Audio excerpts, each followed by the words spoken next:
Warning: viewer discretion is advised.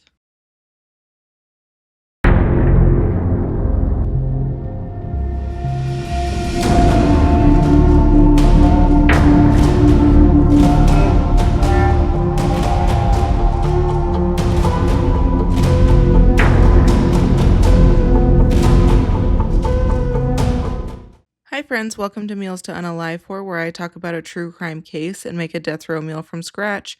I'm your host, Jody Breton, and if you enjoyed this episode, please like and subscribe.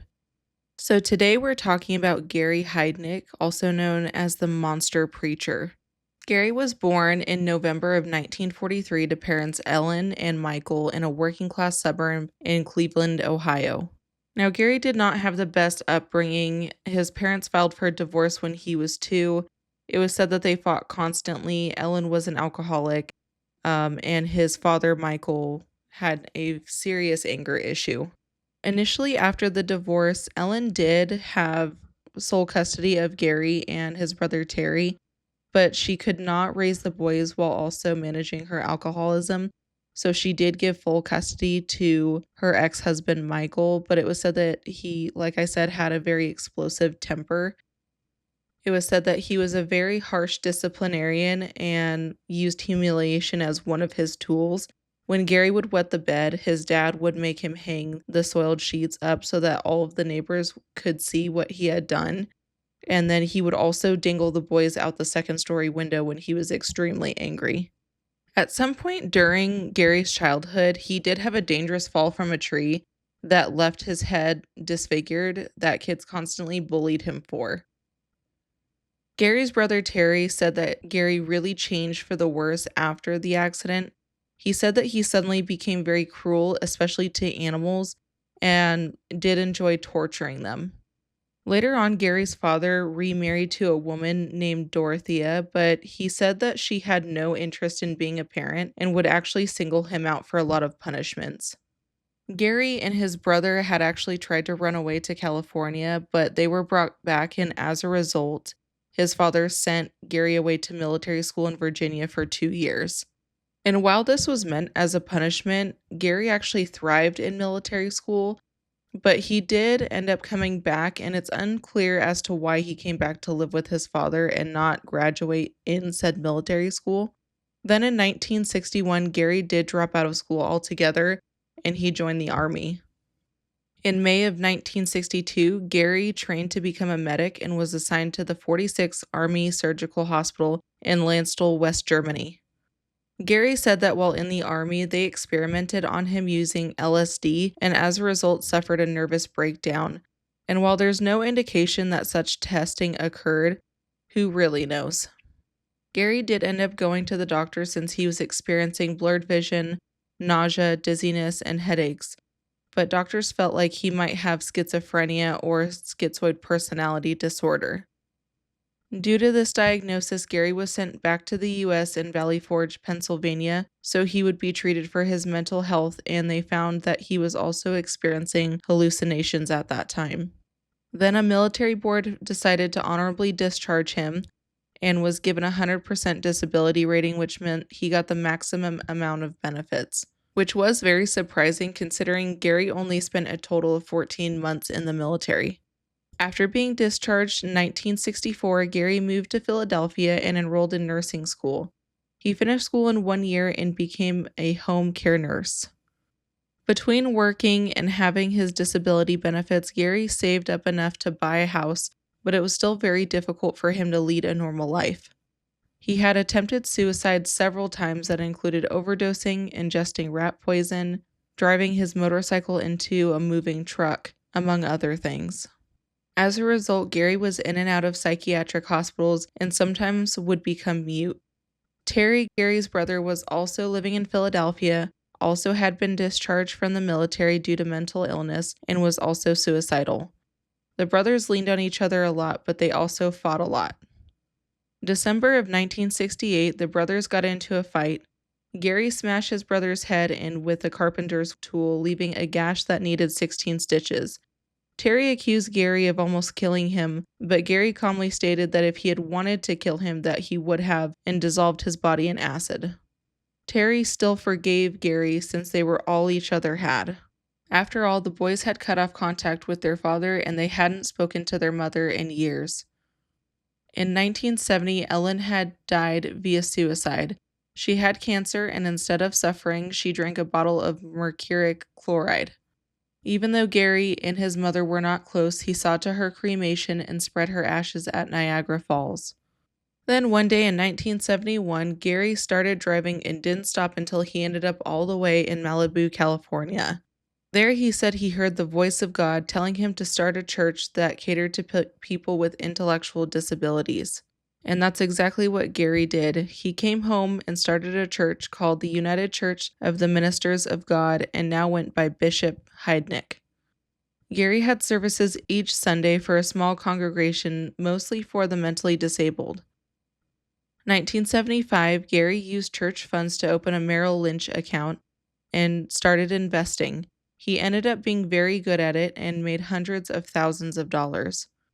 In addition to this, Gary rented out the top floor of his home to a couple named Linda and Robert Rogers. Robert said that Gary seemed obsessed with race, thinking a war was going to break out, and that he read a lot of racist literature from an Aryan organization, which was very strange to Robert because he always seemed to exclusively date Black women. Dorothy Mae Knight was Gary's live-in girlfriend at the time and was mentally disabled. Robert felt that Gary targeted Dorothy because of her disability. Gary was very cruel to her. He beat her, verbally abused her, and even denied her food. Then in 1976, Linda got into an argument with Gary, and in retaliation, he shut off all of their utilities. Robert tried to get into the basement to turn it back on, but came face to face with Gary, who had a rifle and pistol in hand. Gary told Robert that he was going to shoot him and tell the police that Robert was a burglar. Gary did shoot, and the bullet grazed Robert's cheekbone just below his left eye. Robert managed to talk Gary down and managed to leave with his life. Robert did report the incident, but all charges were dropped, and Gary never faced any consequences. Shortly after, Gary sold the house and moved in with another girlfriend, Anjanette Davidson, and like Dorothy, she was mentally disabled. Then in 1977, Anjanette became pregnant and Gary refused to let her seek medical treatment until her family called the police. Anjanette was finally taken to the doctor a month before her due date, and she had only gained 5 pounds because Gary put her on such a strict diet. Anjanette did deliver a healthy baby girl in March 1978, and the baby was immediately put into foster care due to Gary's mental illness and Anjanette's disability. Gary was absolutely furious and was determined to have children of his own, so he developed a plan. Gary and Anjanette drove to Hamburg, Pennsylvania to see Anjanette's sister, Alberta, who also had significant intellectual difficulties, so she was in a care facility.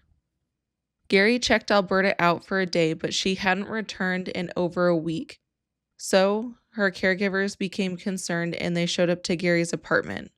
When they asked Gary about Alberta, he said that he put her on a bus a week back, and they didn't see her in the apartment, but something just felt off. So the following day, caregivers came back with police and they searched the home to find Alberta locked in a storage room. Alberta was terrified and it was clear that she had been sexually assaulted. June of 1978, Gary was now 34 and was arrested and charged with kidnapping, rape, false imprisonment, and unlawful restraint. By November of that year, most of the charges had been dropped because Alberta was deemed not competent to testify against Gary.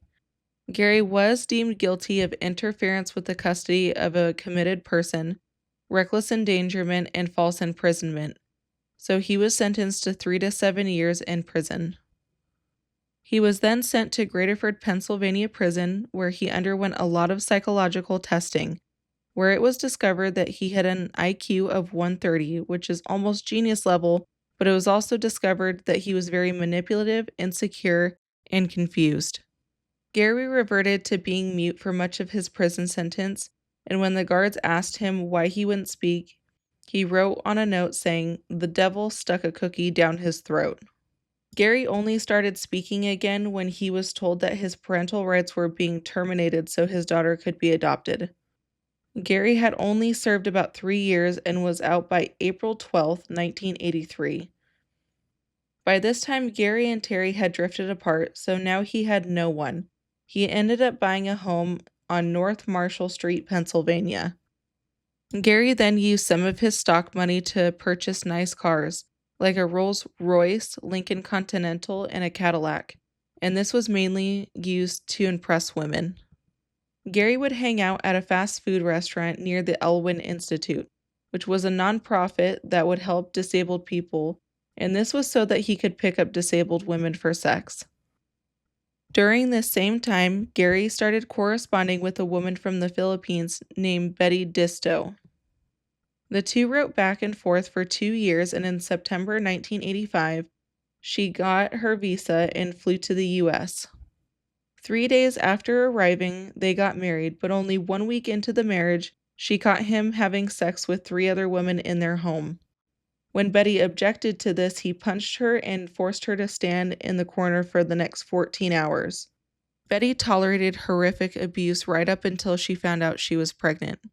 January of 1986, she escaped to the women's shelter and obtained a protection order.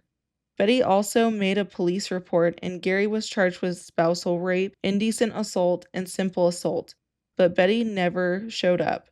As a result of this, the charges were dropped. Once again, Gary had no one and had lost yet another child. So, November of 1986, Gary picked up a sex worker named Josefina Rivera. Together, they went back to his place and had consensual sex. But as she was getting ready to leave, Gary beat her and put handcuffs on her. Gary took her down to the basement and chained her to the wall. She also noticed that there was a hole in the basement, and she was terrified that she was going to die. He later explained to Josefina that he wanted to have a lot of children, so he intended to kidnap 10 women to have all of his children. At one point, Josefina had tried to escape by climbing out of the easement window, but Gary caught her, beat her, and put her into the hole. The following day, Gary then decided to kidnap 24-year-old Sandra. He had met her at the Elwyn Institute, and she was also mentally disabled. Sandra also attended Gary's church and had impregnated Sandra before, but she had terminated the pregnancy, and Gary had offered Sandra $1,000 to have his baby, but she declined. Immediately, Sandra's family knew that something was wrong, as she had gone to see Gary and she had not returned.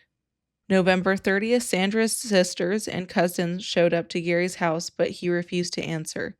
That same day, Gary brought Sandra a card asking her to write it to her family, reassuring them that she was fine. He then drove all the way to New York to send off the letter, so it looked like Sandra was in New York and not in Philadelphia. But Sandra's mother didn't believe that Sandra wrote the letter of her own free will, and so she went to the police.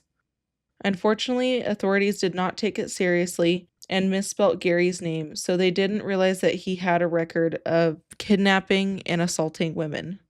Shortly after that, Gary would claim his next victim. Lisa Thomas, an 18-year-old, was impressed with Gary's car. He took Lisa shopping and then went back to his place where they had consensual sex, but once again he handcuffed her and took her down to the basement. Gary went out looking again around New Year's, 1987, where he found 23-year-old Deborah Dudley and brought her home. 2 weeks later, Gary picked up 18-year-old sex worker Jacqueline Askins, and again she was dragged down into the basement. Gary pitted the women against each other to keep them from rising up. He also played favorites, mainly towards Josephine because she was the most compliant. February 1987, Sandra Lindsay became ill, and at first Gary thought it was a sign of pregnancy. He then tried to force feed her, and when she wouldn't eat, he started to beat her while she was still chained up to a beam in the ceiling, and as a result, Sandra died. Gary then used an electric saw to dismember her body. He ground up parts of her body and then fed it to the other girls and his 2 dogs. He put her head in a pot of boiling water and then tried to incinerate some of her body parts, and it created an awful smell, and as a result, the neighbors called the police. On February 10th, police knocked on Gary's door asking about the smell, and Gary had told them that he burnt a roast. Some of the women, mainly Deborah, came up with a plan to attack Gary, but Josephina told Gary about it in hopes of earning his trust. As a result, Gary punished the women by driving screwdrivers in the women's ears, trying to damage their eardrums. At one point, Gary put Deborah and Jacqueline in the hole, filled it with water, and used a live wire to shock the women. As a result, Deborah died from being shocked, and Gary showed no remorse. He then made Josephina write a confession letter admitting that she took part in Deborah's death to keep her compliant. After Deborah's death, Gary gave Josephina more freedom and allowed her to roam the house, and made her come with him to dump Deborah's body. They drove 40 miles east into the New Jersey forest, where they left Deborah. The following day, Gary picked up another sex worker, Agnes Adams, where he got her home and again handcuffed her and dragged her down to the basement to be part of his birthing harem, as he called it. The following day, after Agnes was abducted, Josephina asked if she could see her family, and in exchange, she'd bring him another woman for his harem. Gary agreed. March 24th, 1987, Gary dropped her off. She ran to an old boyfriend's house and told him everything, and they called the police. Police were very skeptical of Josephina's story and only believed her after she showed them the marks on her arms and legs. Authorities then arrested Gary in the parking lot where he was supposed to meet Josephina. While being interviewed, Josephina was begging officers to go get the women back at Gary's house. Finally, at 5 a.m., officers went to the home where they found human bones in the kitchen, Lisa and Jacqueline chained to the wall, and Agnes in the hole. The women were transported to the hospital, and Gary would finally pay for his crimes. Gary pled not guilty by reason of insanity, citing his long history of mental health, but this was rejected, and in July 1988, he was found guilty of first-degree murder, kidnapping, rape, and he was sentenced to death. Gary actually tried to speed up his execution date, but this was denied. Gary's daughter Maxine tried to overturn his death sentence and even filed a lawsuit on his behalf, but all was in vain. Finally, on July 6, 1999, Gary was executed by lethal injection. His last meal was 2 slices of cheese pizza and 2 cups of black coffee, and he had no last words. For this last meal, I would rate it a 4 out of 10. There was nothing wrong with it. It just wasn't super exciting. There was no desserts. It was just coffee and pizza. So I felt like there could have been more to that, but it still wasn't bad. So I still enjoyed it. If you guys enjoyed this episode, please like, share, and subscribe. And if you want to talk more about this episode, join me for the dissection where we'll go more in depth and you can hear my thoughts about certain parts of this case. Anyways, I will see you guys next Tuesday if I don't see you in the dissection. Bye, guys.